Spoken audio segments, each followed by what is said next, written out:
در دادگاه کشور پرم روسیه مرافعه پرونده پرسر و صدای قتل بیرحمانه شبنم 21 ساله حامله و پدر 48 سالش حاجی قربان به پایان میرسد.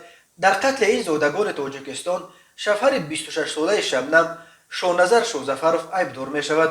روز 2 دکامبر عیبدار کننده دولتی از دادگاه برای شوزفروف حکم حبس عمرباد طلب کرد.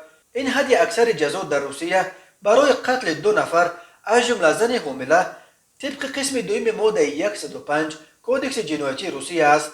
انتظار می رود که دادگاه کشور پرم حکم خود را روز 27 دکامبر اعلان کند.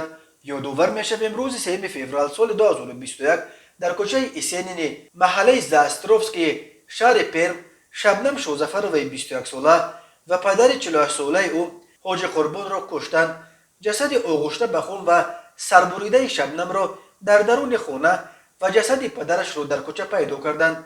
در این جنایت بلافاصله داماد خانواده شوهر شبنم را گناهکار کردند. بنا به فرضیه تفتیشات شاهنظر شوزفروف آن روز اول در داخل خانه شبنم را کشته سرش را از تن جدا کرده است و سپس در روی ابری با پدر شبنم حاجی قربان روبرو شده او را نیز با حدود 60 ضربه کار به هلاکت رسانیده است.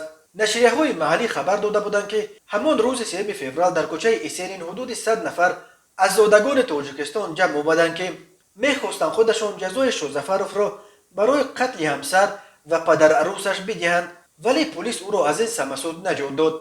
در جریان تفتیشات شاهنظر شوزفروف 2 دفعه مورد تشخیص طبی روحی و روانی قرار گرفت و هر دو تشخیص به خلاصه آمد که هنگام قتل همسر و پدر عروسش عقلش در سرش بود.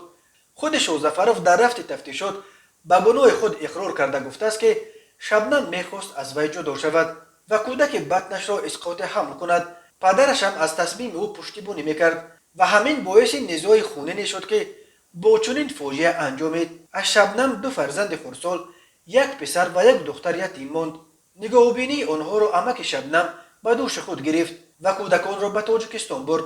جنازه های شبنم و پدرش را هم مادر ماتم زده این جوان زن برای گور و چوب به تاجیکستان برد. این خانواده از تاجیک‌آباد بوده. پدر و مادر شبنم تقریبا 30 سال پیش در آغاز جنگ شهروندی تاجیکستان به پرم کوچیده آمده بودند.